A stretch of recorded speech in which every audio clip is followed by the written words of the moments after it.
Welcome back to Fresh Faces, New Ideas. My name's David. If you're new to this channel or you like the channel, please like and subscribe. Please follow me on Twitter at Faces Ideas, so that way you can get up to date with all the videos I do. Now, for this video, we're going to cover the response to yesterday's freakout about gas. Now, let's reiterate what happened. Colonial Pipeline, a private company, got hacked by ransomware because they did not invest into their cybersecurity. Now, keep in mind, this is not the first time some issues gone wrong with Colonial. Last year, there was a massive pipe leak in Colonial's pipelines. And the way it was discovered was, now these pipes are like 3 or 4 feet underground. There was so much oil being leaking out from this. It wasn't discovered by their system. It actually bubbled up through the ground into North Carolina. And some people noticed it as they were walking by. That's how it was discovered. Their systems didn't check it. People standing by checked it.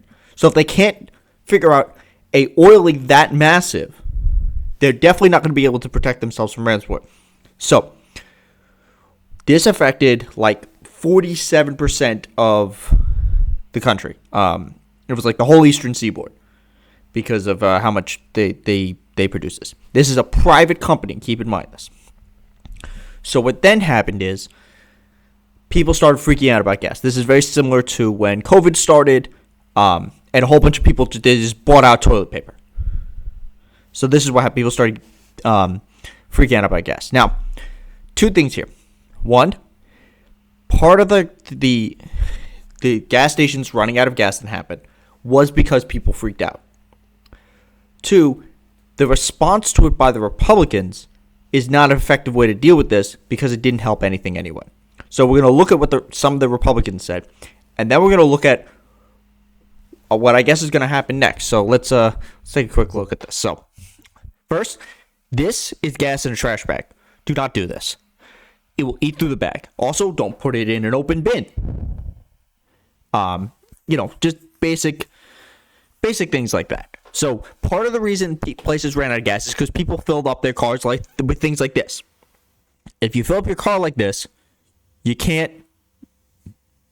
people don't have gas. So look, when this originally happened, the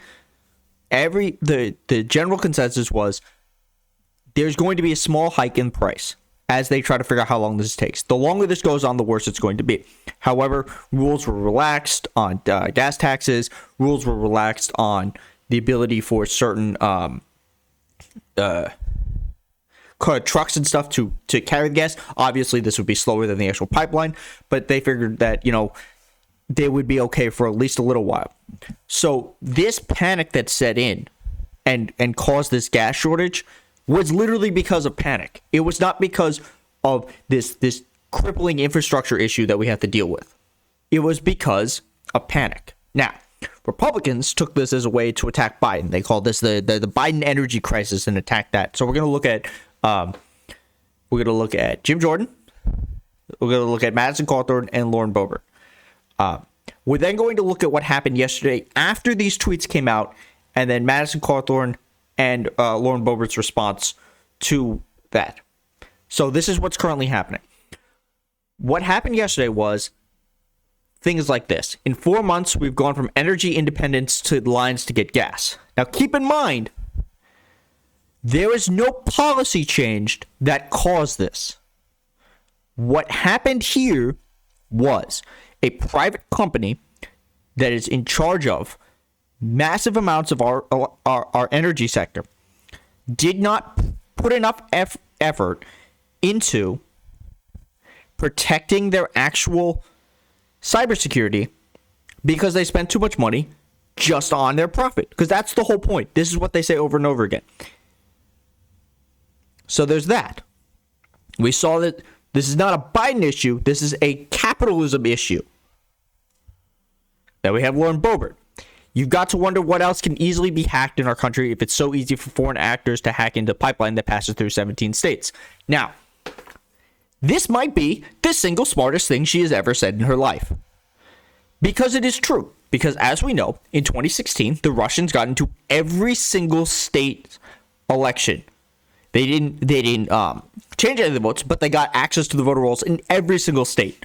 So in response to that, Democrats put up a bill that would allow for further strengthening of our election security by giving money to the states to do that specifically. And Republicans blocked it every single time. And now, to be fair to Lauren Boebert, to be fair to her, she was actually not in Congress at this time. So I imagine that should such a bill come up in the future, we will see Lauren Boebert support it. That would be the obvious thing. Although what will likely happen is it will be projected as some type of Democrat takeover. Let's look at Madison Cawthorn. There's a representative of NC11. The people of NC11 are feeling the effects of Biden's utter incompetence as they see their gas prices soar and inflation loom. Biden is hurting our people. I fight for a better life for my neighbors every day. Enough is enough. Now, two things here. I haven't looked at the inflation numbers, so I don't actually know if that's accurate. Gas prices are going up once again because a private company failed to do anything other than maximize its profits in order to protect itself.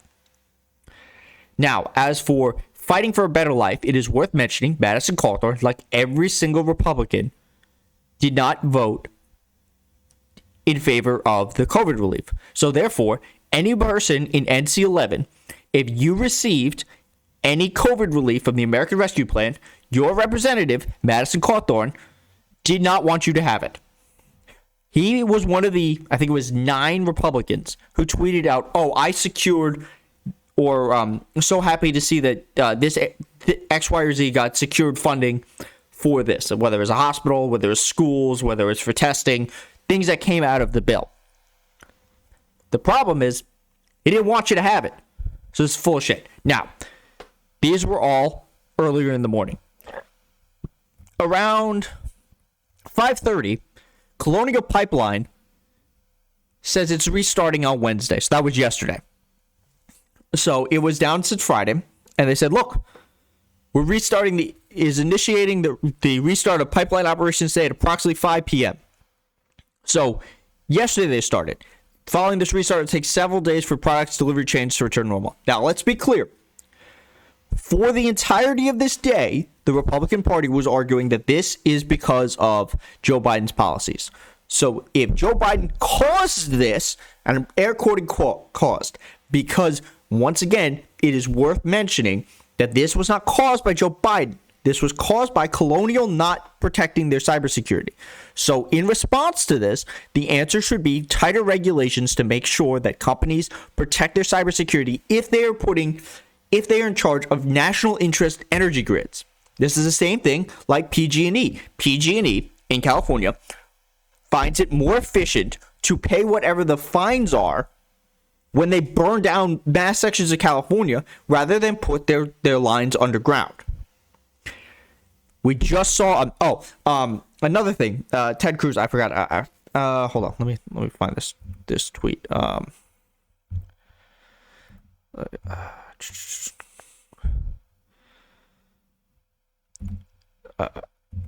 There's actually 2 people whose things I want to do this.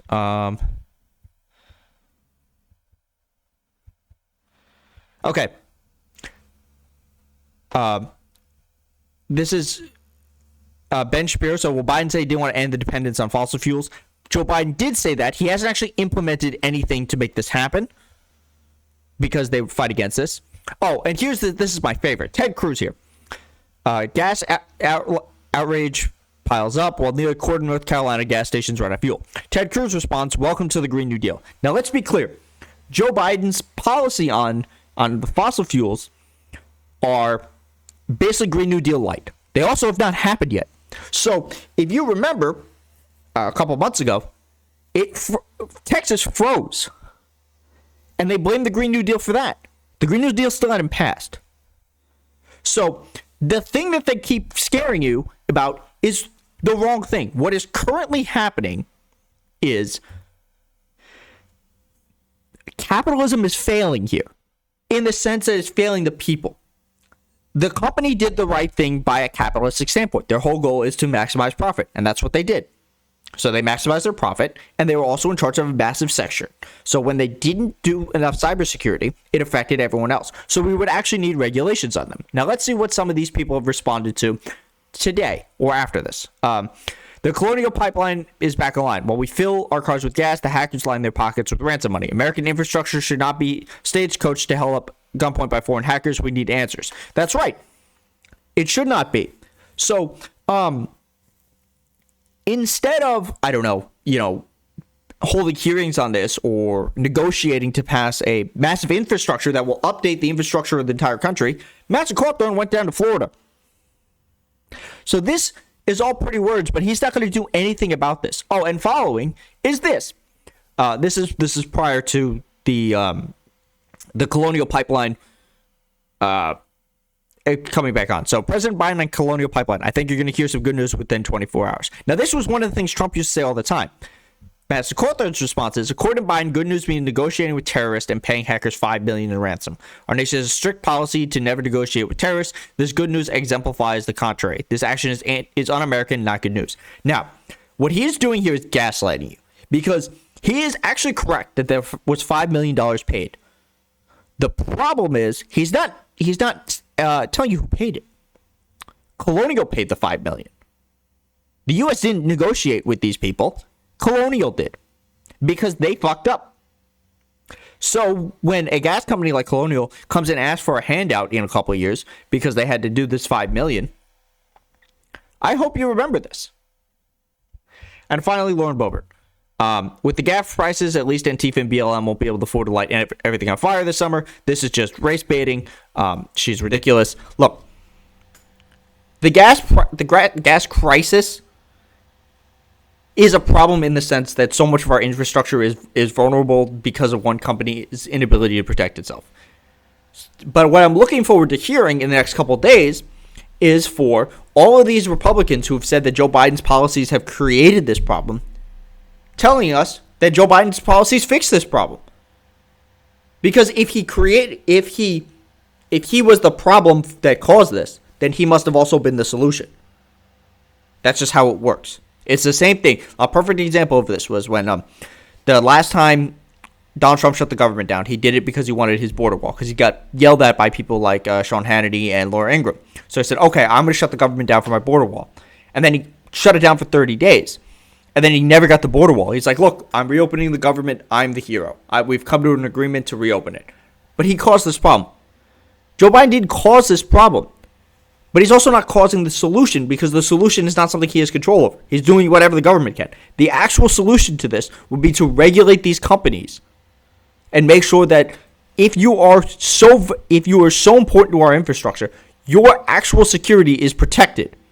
And that means you have to pay for it, because if you don't want to be publicly owned, if you're going to be privately operated, you need to privately defend yourself so that you are not a burden on the rest of us, because that's what they became.